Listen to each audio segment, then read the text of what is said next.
Welcome to the Memphis Fitness Collective. I'm your host, David Allen, and on this podcast, I'll be connecting you with the best of the Memphis health and wellness community. Before we dive in, make sure you're subscribed to the podcast and check out our website, www.memphisfitnesscollective.com, for all the latest episodes and links to all of our guests. That's memphisfitnesscollective.com. Let's begin.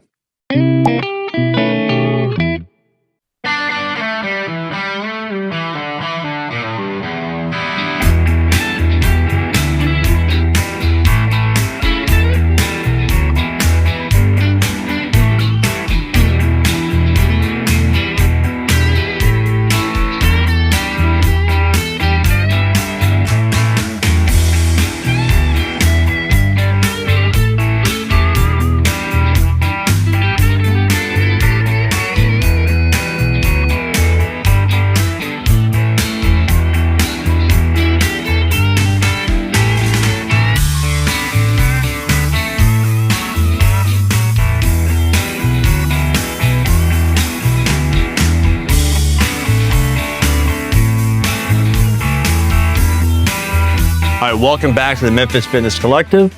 We are here with Chase Gray, and Chase is a Certified Rolf Structural Integrator. Yes. So, Chase, tell us what that means and how you got into it.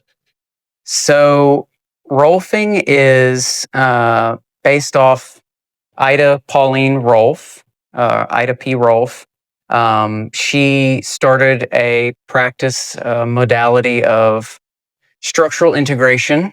She was a biochemist degree and got into body work, trying to help her own family and figure out what kind of compensations they were going through, and kind of developed this whole new line of body work that had not really been explored. This was kind of during the 40s and 50s when she kind of pioneered this work. And she sort of figured out the other side of the coin to what was developing as chiropractic. Okay. So where chiropractors were doing balancing and adjustments in the body for compensations through bone movement and vortex, adjustments.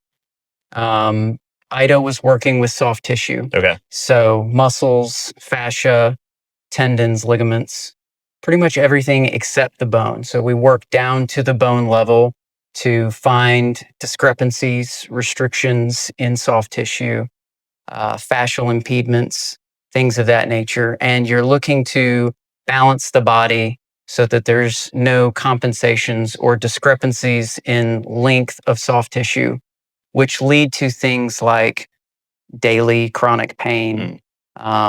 They can stem from things like acute injuries in the past. A lot of people start these patterns early in their childhood years or teenage years. During her career, Ida kind of discovered and kind of became impassioned about working with children as she started backtracking. Why do adults end up so unbalanced? Yeah. How do they end up that way? And if it's not from an acute injury, if you're not thrown off a horse or hit by a car or something, then why do people still end up with these little daily aches and pains? And a lot of that comes from imbalances in the tissue or, tight areas that don't know how to let go without a little bit of help. So Ida became interested in identifying patterns. So Rolfing is a lot of pattern assessment, walking gait, movement gait, the kinesiology of how the muscles, attaching to the skeletal structure allow you to move or not move in most cases.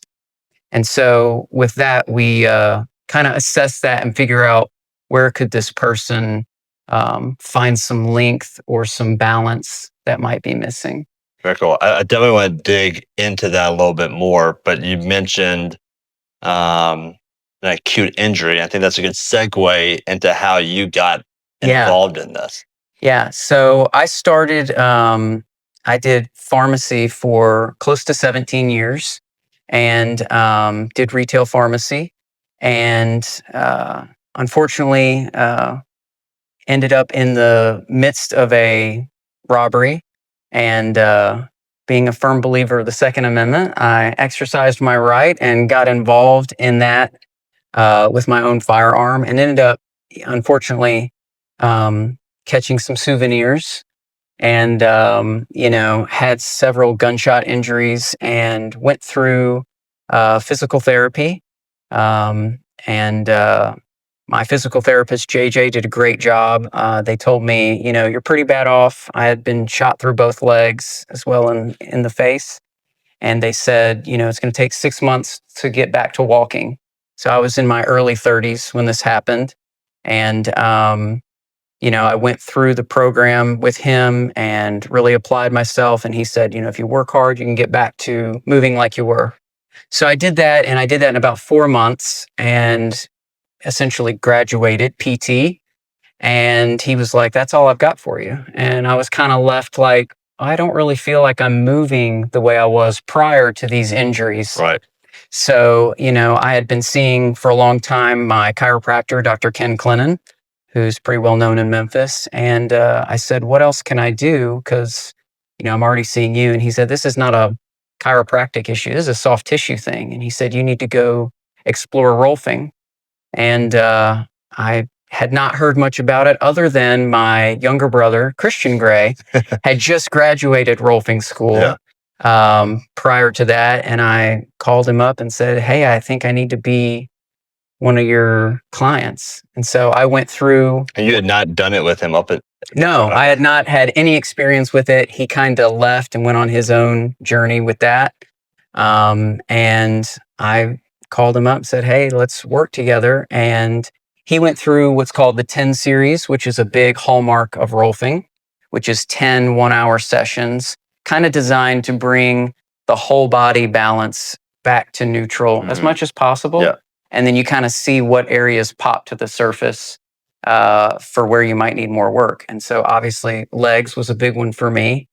And as I started going through the series with him, I was pretty skeptical about what would hold, because I was thinking, I've already been through, a bunch of different repair type work and physical therapy. So I wasn't sure what to expect, but I was trusting, my chiropractor's word on that. He said he had been through it. So I went through that. And by the end of that 10 series, really even through the middle of it, I was noticing a big improvement in my mobility, my range of motion, really just my day-to-day ease in getting around. And one of the things I knew this was working, because when I had gotten through the 10 series, one of the things that my friends and family kept saying was, you lost your swagger after you got shot. And it's like I was walking different. Okay. And everybody was saying, like, where'd your swagger go? So I knew I was coming back around into healing, because people would be like, oh, you're back. You're moving like you were. Yeah. And so I, explored. I started asking him more about it. I really liked the one-on-one approach. Coming from pharmacy and helping people, I still wanted to do something where I could outreach and kind of assist in some way. And so I really became kind of fascinated by this work. And, I felt like it was so transformative for me, and I hadn't known what it was, and was even really skeptical of what it could do. Yep. So, feeling that, I think it's the most difficult to lie to ourselves. And so I was left with like, well, this definitely made me feel better. I'm moving better. Yeah. And people started to notice like, hey, you're moving better. So I started going down that road, and went to school right in the midst of COVID, and discussed that with my wife Kristen, who kind of held down the fort while I went away to school, and did one of the first fast track programs for the Dr. Ida Rolf Institute. So they had taken a kind of a multi-year program and condensed it down. So you're going every day, 8-10 hours a day. For close to 9 months. Wow. And just really getting into the kinesiology, the anatomy, and then the toolbox of techniques that you use. And even in school, you go through additional 10 series to kind of practice and also receive what you're going to be giving people. And even in that second 10 series, I was changing more. And I was like, I'm on the right path. Just a thought I had on that. Are you being worked on daily at school? Just about. I think the actual program you're getting worked on about every other day, it's a lot of body work to take on. And, that's one of the things with Ida's original series. She kind of intended for someone to go through a 10-hour program, but you can't really sit still for more than a couple of hours. Right. And I think your body is kind of burnt out after a little while. She intended for like the first session to be just 10 Just hours go through straight. it. Yeah. Oof. And I think there was a lot of, when you research Ida, who's a fascinating individual, she's a woman in the 40s, 50s, and 60s, kind of pioneering new work. Yeah. And she was fiery, and there's definitely a lot to speak to of that. She didn't really care what your sensation of the work was. It was kind of like, I know you need these things to get better. Yeah. And your pain is subjective. Yeah. And so I think that's kind of where Rolfing got its stigma of it's not always pleasant. And the idea behind that is, we say now, and even in school they were teaching, you can work at somebody's comfort level and still get them great results. Yeah. But I think where Rolfing and structural integration differ a little bit more than massage therapy is, massage therapy has great applications for some things, but it is mostly, surface and subsurface, with some exceptions, type work where you're looking to get ease in that moment. Yeah. And I think Rolfing differs in that, more often than not, you're going through a little bit more discomfort because we're addressing areas that are already bothering you. So, when it's, well, I can't move here, well, that's where we're going to work. Right. So it's more similar to some of the deeper tissue works, a little bit like PT in some ways, in that you're more focused on what can this muscle or this area do or not do, and then can we improve that in this session. And not everything is aimed at immediate results for that session. Rolfing is different because it's one of those things where you're setting up what's going to come next. Yeah. You're laying out pieces and going through a structural hierarchy to organize somebody over a number of sessions, depending on what they have had happen. Can I try to clarify that for people of what I heard, which is that chiropractic works on bones. Yeah. It is adjusting and manipulating bones and joints. Yeah. Massage is surface and just subsurface tissue work. So it's still muscles, fascia, tendon work, but it's primarily just surface level or just subsurface. So I might have a quad muscle that is 3 inches thick. Yeah. Getting most massage work on that would just be just kind of the initial top portions of that tissue. And that Rolfing really takes it all the way through the entirety of that muscle tissue. Yeah, and I think that can be different depending on, massage therapy has a pretty wide range of applications, and you'll find some that do go a little deeper. Yeah. I think as a whole, massage is aimed at feeling good in that session. Yeah. Whereas I think that's mostly true for most massage therapy. You're sore, you go in, you get worked. Yeah. Structural integration is more like, who will you be down the road? Yeah. Not necessarily today. I say it's closest to like going to the gym. Mm-hmm. You go to work out biceps on Monday. You're not looking for 15-inch biceps on Tuesday. Right. But with consistency and application, I think that you can get there. Yeah, that makes sense. If I get a massage, I'm like, God, my shoulder's kind of like really bothering me. I go, they address that tissue that's aggravated. Sure. And creates acute relief. So, right. In that session. Right. And then I remember I come to you and say, hey, like my shoulder's in pain. It was like, well, we first need to see what may be causing that. Sure. And what the upstream or downstream effects of that is. And it might be that your shoulder is in pain because this other thing is out of whack. Yeah. And so we actually don't even address the shoulder today, because if we did, it would just revert back to that previous pain we're going to address this first so that we allow this upstream or downstream or upstream issue. If we don't address that, addressing the shoulder won't help. So we'll address that first. And then this next session, we're coming in to address that shoulder because we've got to do it in this sequential order. Yeah. And I think that's one of the things that sometimes people are surprised about when they come in. Most of the time, people that end up in Rolfing have been to the chiropractor, the PT, the massage therapist. They've had some other lines of work. So a lot of the people that end up here are in pretty significant pain. Usually it's daily. Yeah. A lot of times it's patterns that have set with them for years and years. Yeah. And so, sometimes they're surprised. This is a holistic work. So whereas if you were to go in and get, my shoulder hurts, you'd get immediate treatment on that shoulder. Sometimes you come in here and it's my shoulder hurts and we assess, well, let's see how you move. Maybe that's actually coming from your hip. And, I tell people often, I probably fix more shoulders and hips through feet than I do at the actual location, because a lot of that comes down to the structure of your foot is kind of the base of your pyramid. Yeah. So if that's off, how can you expect anything at the top to line up? That makes sense. So you're kind of backtracking, like you said, downstream to see what caused this at the end. Yeah. And if we fix that, do these other things alleviate and give you some space and balance? Yeah. Talk a little bit more about the pain sensation, or just maybe, the pain sensation, but the sensation of Rolfing. Yeah. I think there is kind of a misnomer that it's incredibly painful. Yeah. So can you address that? I think a lot of that started back when Ida was out kind of spreading this work, and once she got her school established, the Dr. Ida Rolf Institute in Boulder, Colorado, people started coming into this work and seeing her work.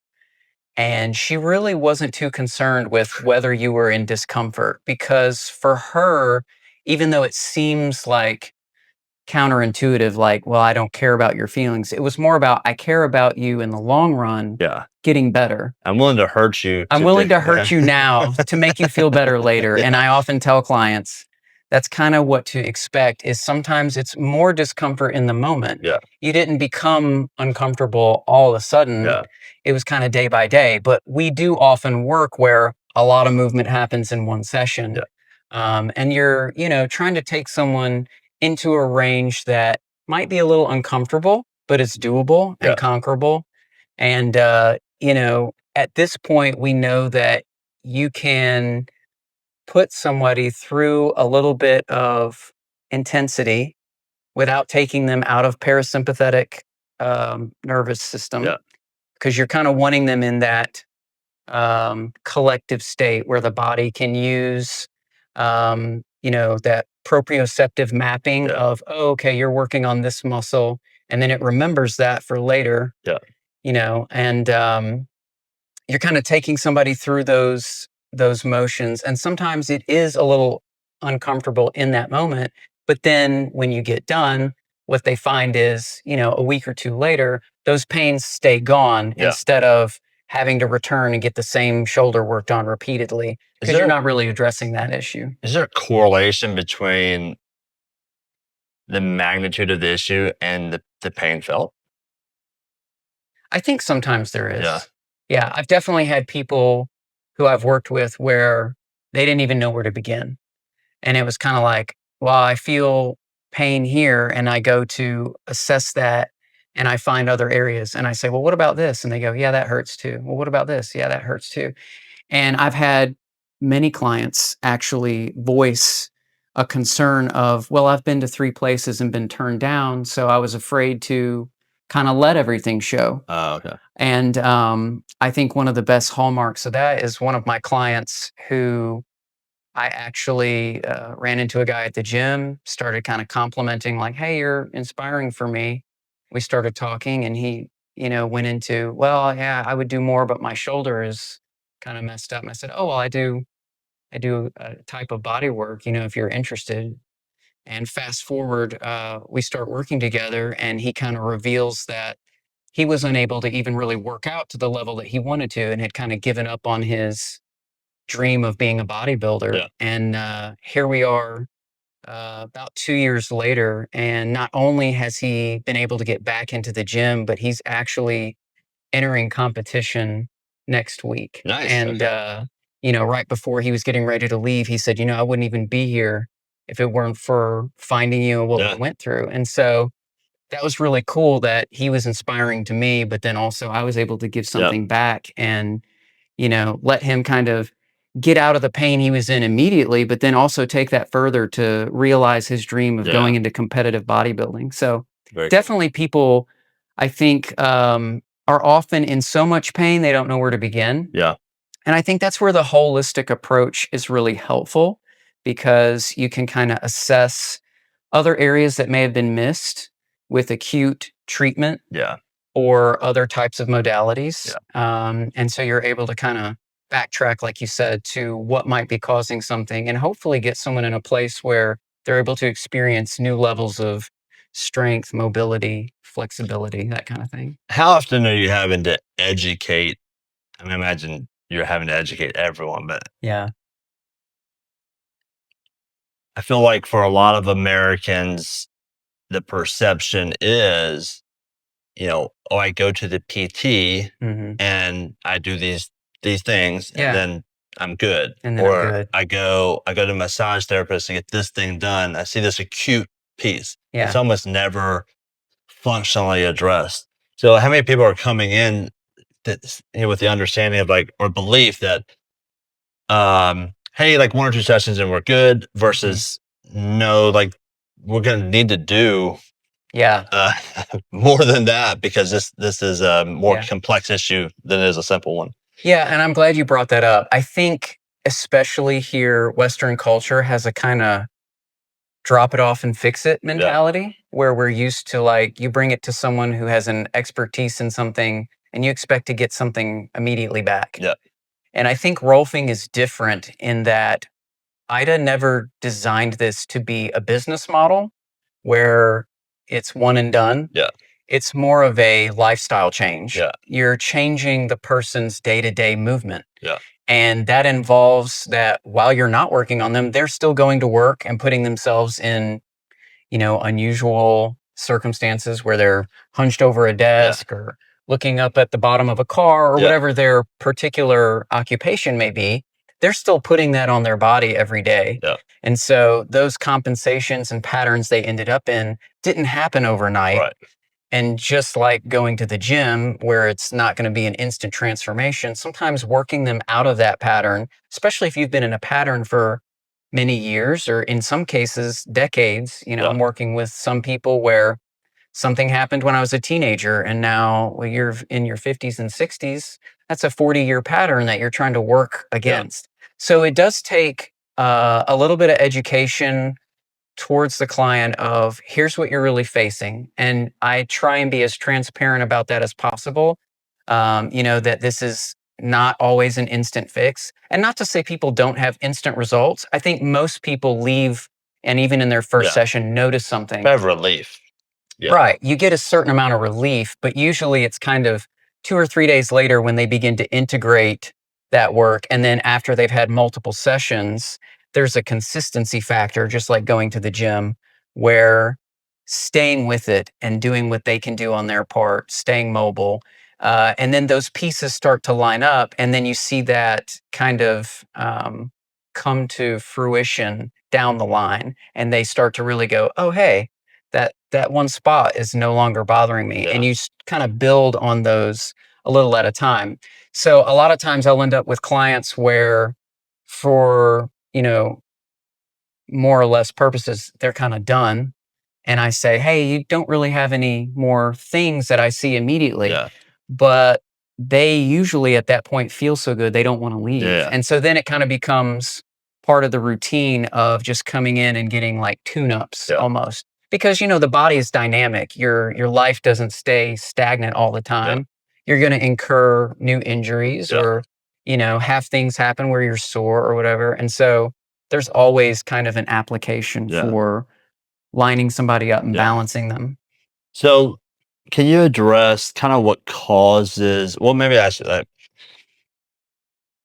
fundamentally, what's going on?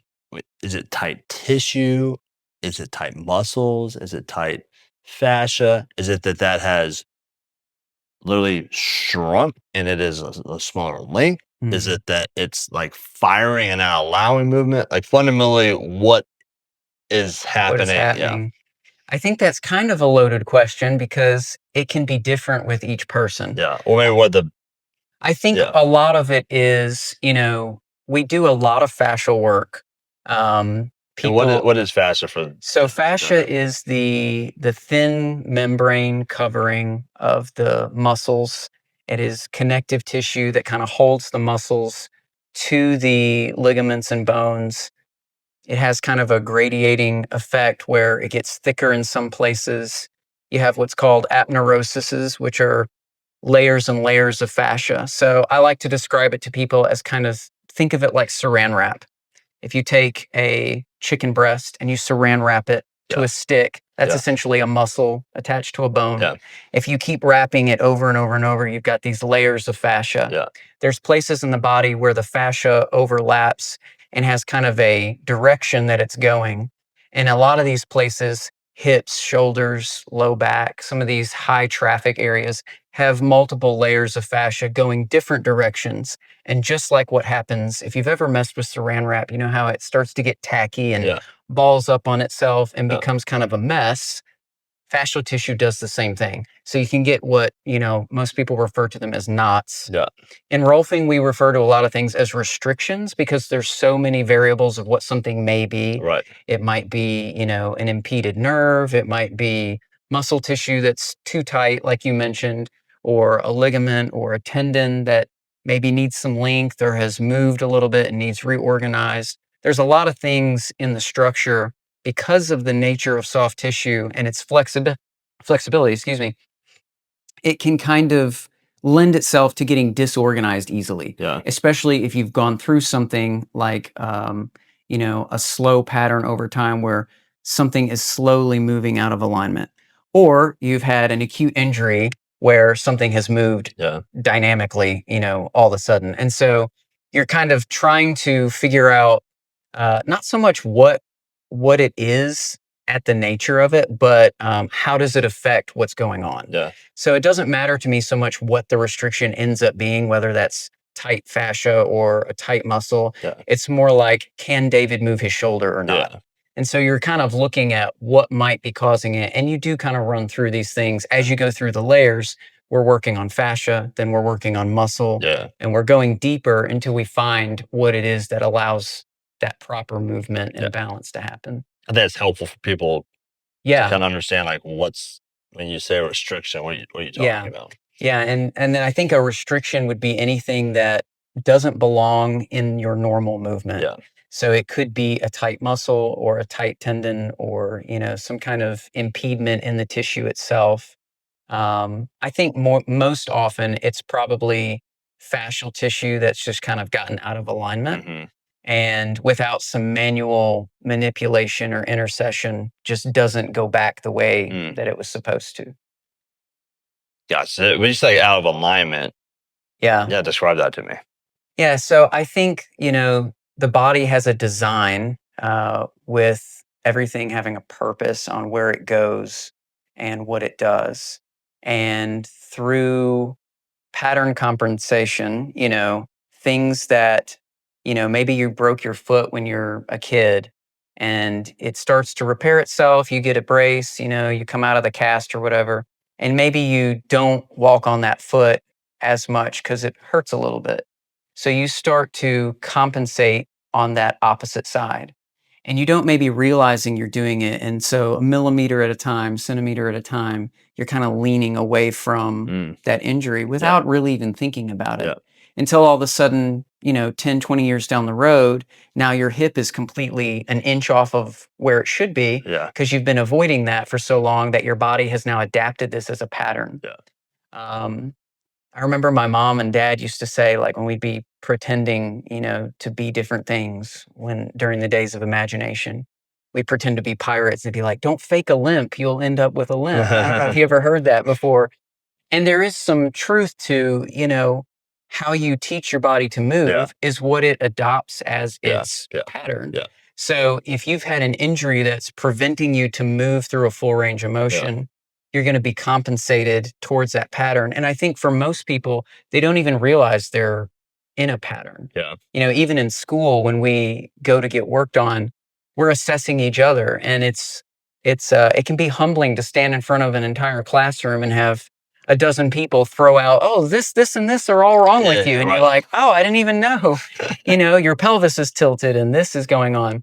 So I think people just get used to that. And I think it's kind of one of those things where change can be so constant that you don't notice there is one until all of a sudden you do. Right.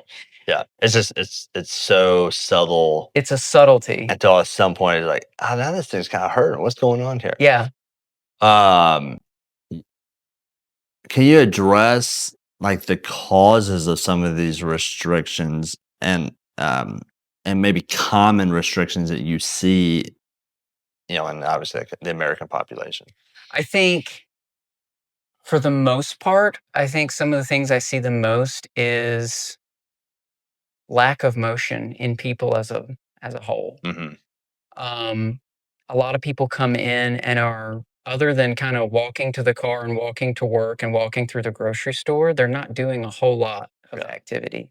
And not putting your body through these different kinds of things, when you go all of a sudden and do something out of your norm, it's not ready for that a lot of times. And you might end up with some compensations from that. I think a lot of them are, lack of muscle strength.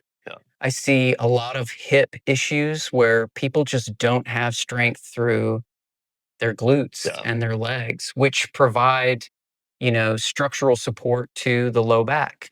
A lot of people come in and have, the iliopsoas, which is up under the ribs and connects to the front of the legs. A lot of people come in with weak psoas muscles because once you're upright as a toddler and walking, most people don't ever think about walking again. Yeah. Fundamentally, you don't think about what's moving and how does it happen.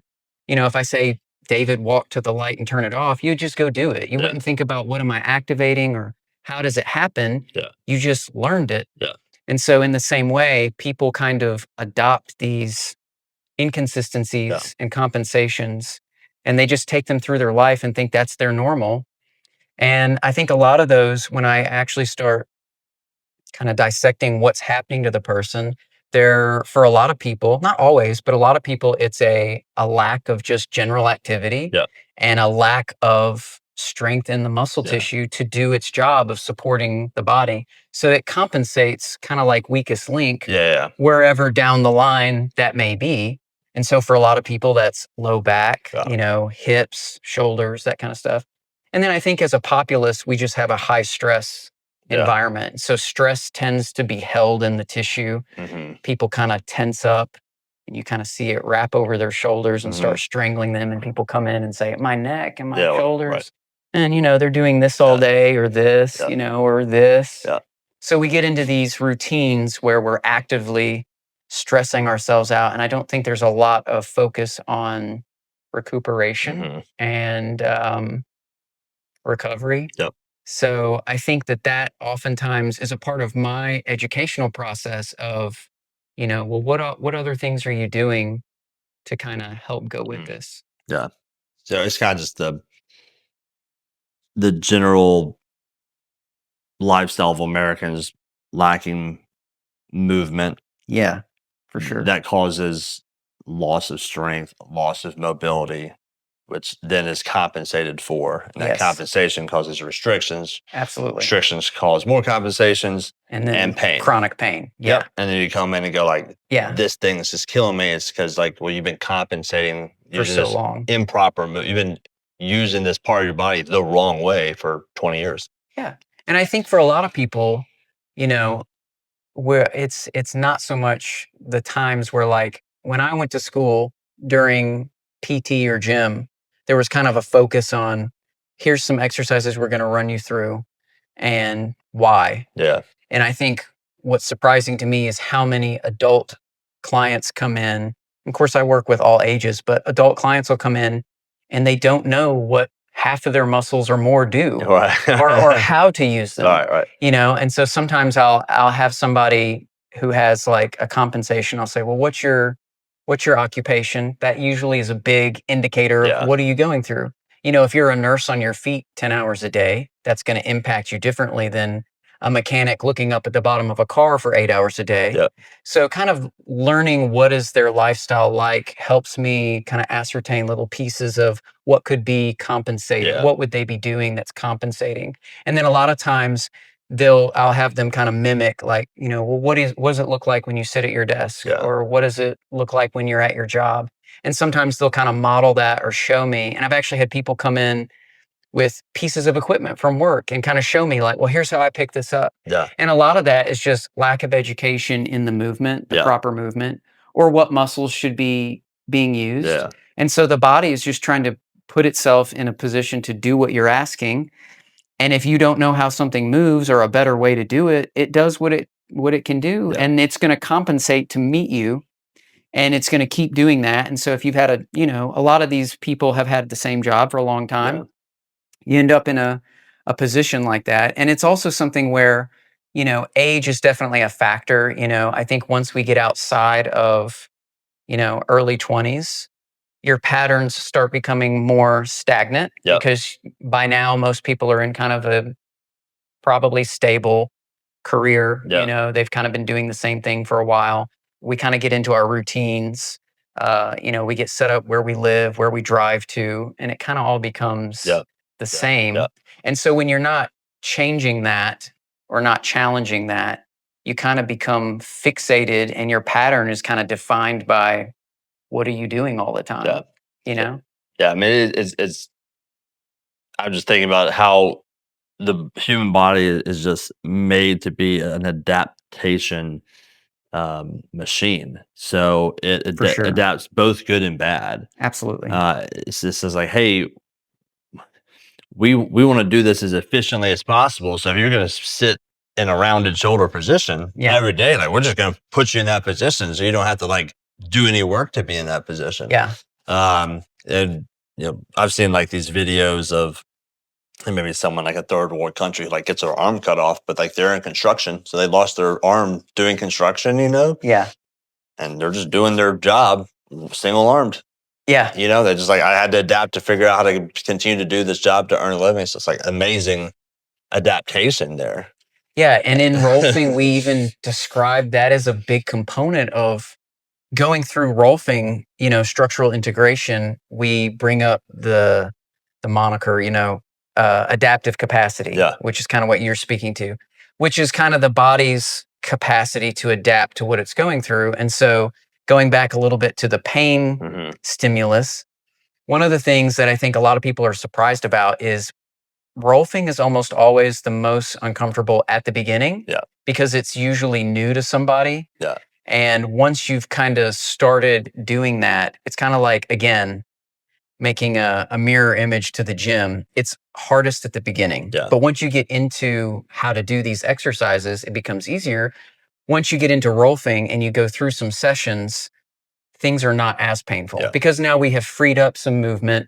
We're making little slow increments of progress. So it's almost never worse than where you started. I also wonder, is like a little bit of stress inoculation and also changing the emotion behind it. I think so. Where it's like the first time if you say, this is the most uncomfortable thing I've ever felt. Yeah. Well, then you're going to react to that like it's the most uncomfortable thing you've ever felt. Right. Until you like get through it and go, okay, well, like, and I was able to get through it. And then also you connect an emotion behind it's uncomfortable.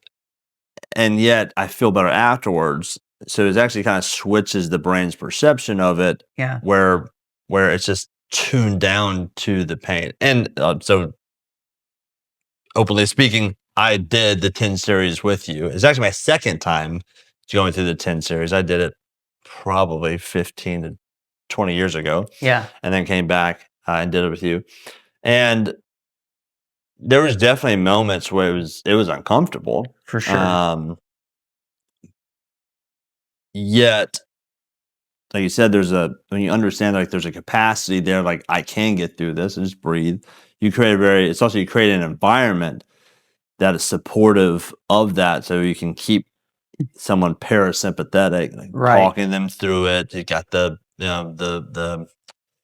the music on, the lights down. It's like you Right. feel comfortable. You're less.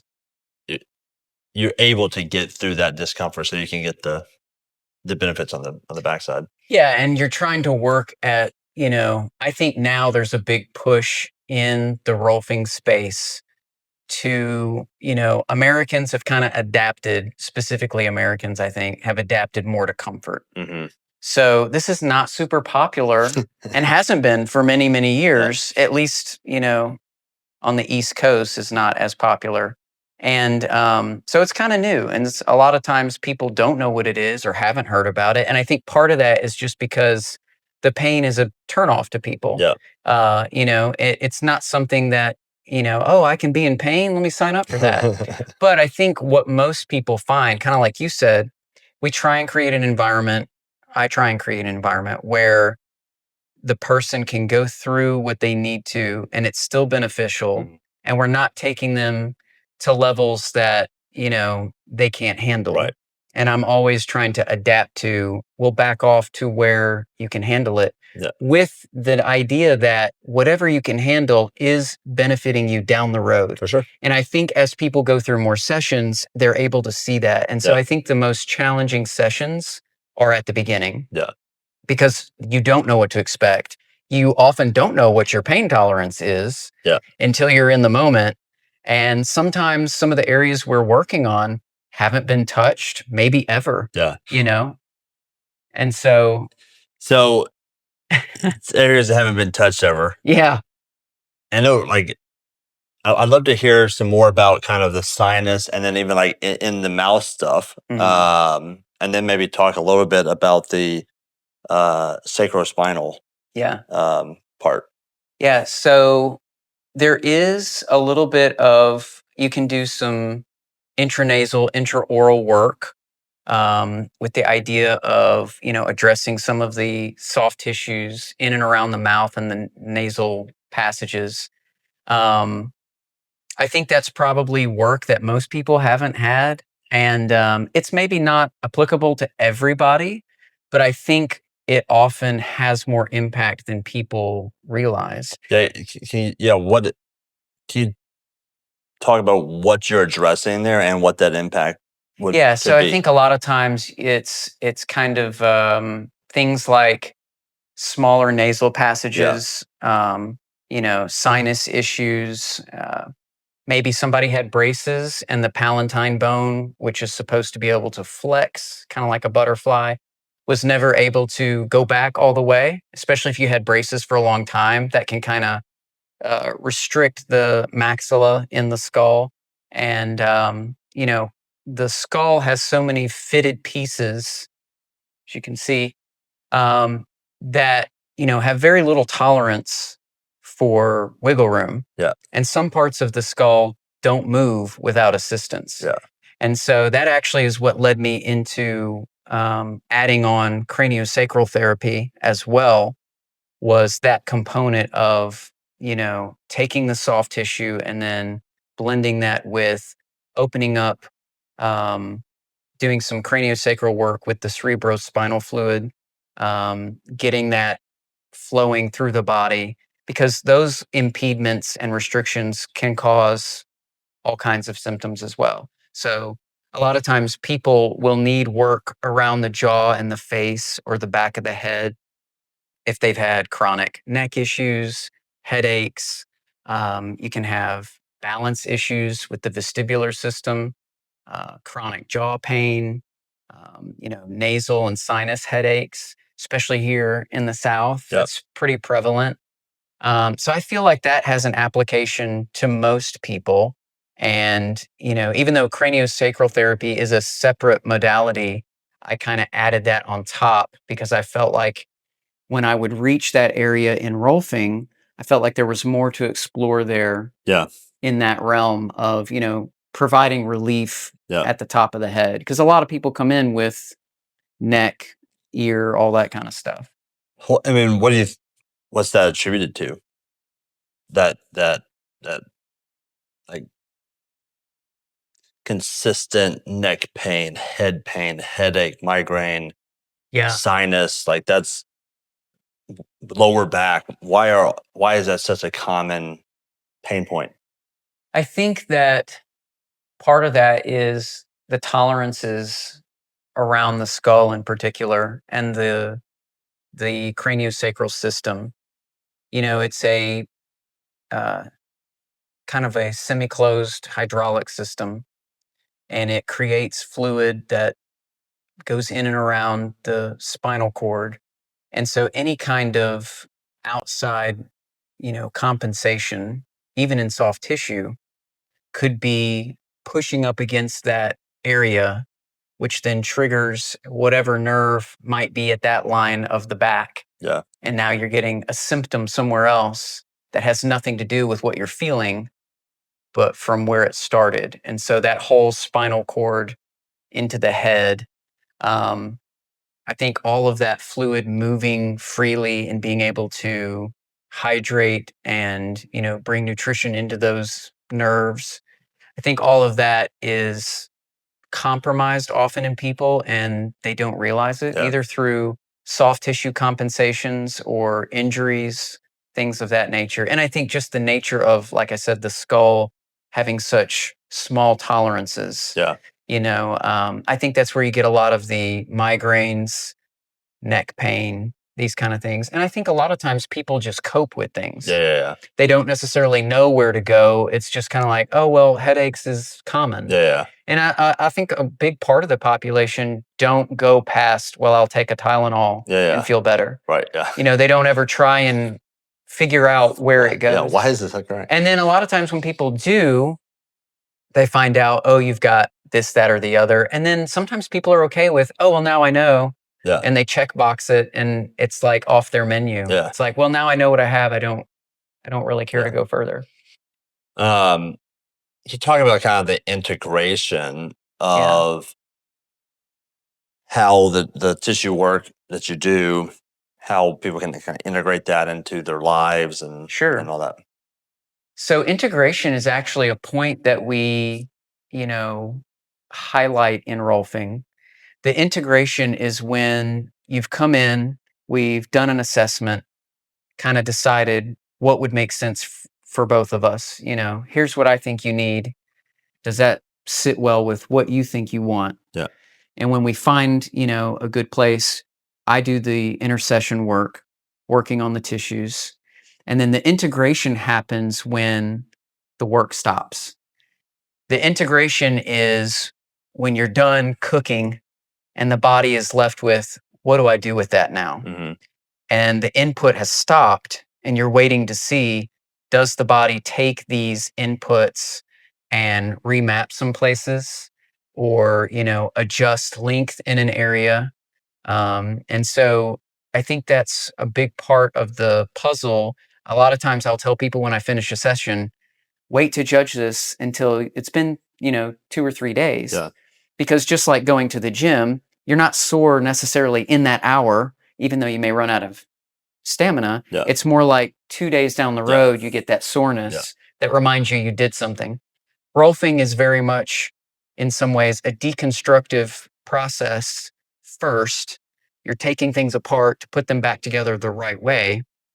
And so you're tearing tissue at times or stretching things, moving things out of a range of comfort level, addressing things that might be, highly innervated or sensitive. Mm-hmm. And you're trying to work around the parameters of what can the person handle in the session and where can we take that right now, but also where can I have them for the next session? Will they be able to go a little further? So the integration is important because it shows me, with them not even thinking about it, with the frontal cortex out of the picture, does their autonomic nervous system say, oh, hey, that muscle's longer. I have a little bit of space now. I don't need to trigger that nerve that's uncomfortable anymore. Right. So you're looking to see first does that stuff integrate the work that you did? And then really what you're looking for is the manifestation of that in a better posture, in a better balance, in a better walk. And I think when that person comes back and they say, hey, it was gone, 3 days later, I noticed it was feeling a little better. And so you're trying to each time kind of outdo yourself or get to that next hallmark of, well, now that this is moving, let's address the next piece. So the integration is a really important piece of the recovery process, because I think a lot of people, like you said, want to come in and do a one and done. And even though we do spot sessions, spot treatments, they rarely hold for as long as actually applying and going through consistency, doing consistent steps. And then what can they do outside of not being worked on to improve what's going on? And then each time kind of reassessing, almost like it's a new person. Okay, now what do I see? What's different? And where can we bring that to kind of take them to the next level? What's kind of the typical cadence or frequency? Is it every week, every 2 weeks, once a month, every day? I think that's a good question. I think, I was taught in school that every day was a lot of input for the body.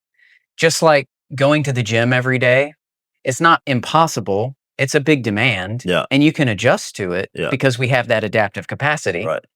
But it's certainly something that takes a little bit of practice. And I think until you've experienced Rolfing and we know kind of what challenges you're facing, it's hard to put a hard, fast rule on that. But I'd say most people respond pretty well to once a week treatment, because at that point, you're giving someone some input. You're waiting 2 or 3 days to let that settle and see what may come from it. Sometimes you do a session and someone may have a little bit of regression. People sometimes call or text and say, hey, I feel worse. And so I have now made it a part of my, when I educate people, it might be a little worse at first because your body found a compensation to avoid pain. And it didn't necessarily choose what was the best. It just chose what was available and easy. The body chooses often easy patterns, especially because we're within the fines of gravity. So pulling down is easier. So if it can let something go rather than readjust how it sits, then it's going to do that. And so I think you need to give time to let that integration happen, see what the body did in response, and then kind of judge, is it ready for input again? And I think for some people, twice a week is applicable.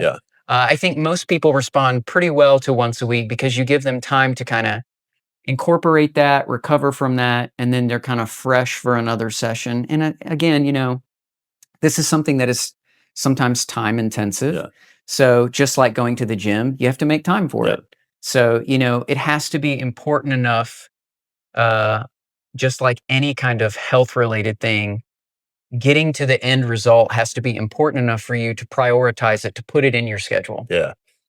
Is it okay to train the same day or before or afterwards? I usually tell people if again, going back to kind of the gym metaphor, if you go to the gym, you're expecting, you're going to be a little bit sore. And so I tell people, expect, if we did chest work, maybe don't go try and set a PR on your chest that day, which I have had people do. I've definitely worked on people and had them immediately go and do stuff. I helped someone with a bulging disc in their low back one time, and they called me 2 days later and said, well, it felt great for a day, and now all of a sudden it's worse. And I said, well, what did you do? Oh, I ran a 5K. Well, there's some application of, what would make the most sense in this moment. Some wisdom to be, used. So typically I tell people it's okay because, you're doing a little bit, you're not probably doing any more damage than what you do in the gym as far as tearing tissue or moving things or mobilizing them. But I think it does, with a little bit of intelligence, make some wise decisions. But I don't tell people to stop. And in fact, most of my clients who are in the gym a lot and do exercise, which I do encourage, most of them actually use Rolfing as part of their routine. And I have a lot of people who will come get a session and then go work out, or go work out and then come get a session. Yep. And that's a pretty common, pairing for people, either before or after. And it's not too dissimilar of like going to get stretched or, doing some hot yoga or something like that. So, you're moving tissues to a different place, but that doesn't mean that they're so destroyed they can't do anything. Yeah. Well, as we get wrapping this up, is there anything else you'd like to share with people about Rolfing that you think is important? I think Rolfing can be a great piece of an overall health plan. I don't really believe there's any one modality or one thing that you can do to have the perfect active life. Yeah. I think it's a combination of things. I think Rolfing is a great tool in the toolbox to keep the body mobile, to remove past compensations, address things that may be happening in the now. And I think it's a great way to test out how balanced can I be? If you've never really done any type of body work, I think Rolfing is a great place to start because it's a holistic approach and it's not so specific as let's address one joint. It's what is your whole body doing and how can we improve it? So I think that, I would tell people it can provide relief for chronic pains that seemingly have been escaping everywhere else. Yeah. I think it can be a great additive to already an active lifestyle because it kind of keeps you on top of there's nothing sneaking up on you compensation wise. And again, that's the thing is compensations happen so slowly often. You don't know that it's a compromise until the pain already hits you. And maybe by that time, lots of things have changed. Yeah. So I think it's a great way to stay on top of your overall health and your overall strength and mobility. I think it can be a good kind of assessment tool for where you stand on things. And I think it's more accessible than people realize. I think that the stigma of the pain that it got kind of in the 60s and 70s has kept it kind of in the shadows a little bit. And I think also because there's not really a prescription for it, that a lot of people don't know about it. I think a lot of modern medicine kind of skips over that there's some modalities that can help without having to turn to pharmaceutical kind of a situation. So I think that's what I would say is that it really applies to everyone, but certain people it can definitely help more than others. And I think that's kind of where you don't really know until you try it. It was one of those things where I was skeptical of it, and it ended up being not only life-changing for me, but career-changing, where I felt like it was impactful enough, like, I've got to go share this with people. So that's kind of where I'm at, trying to spread the word that there is another answer out there that people may not have heard of or even know anything about. And that's why I like to make, client education part of my client process and, hopefully get somebody on a healthy lifestyle. Love it. Very cool. Chase, thanks so much for joining me here. How can people get in contact with you? So I have a website, chaserolfing.com. And we have our sign up system there. And we have an email system, chaserolfing@gmail.com. And our contact info for texting is also on the website. And I'm out here in Bartlett. Awesome. All right, Chase, thanks for coming on the Memphis Fitness Collective podcast. Yes. Thank you, David.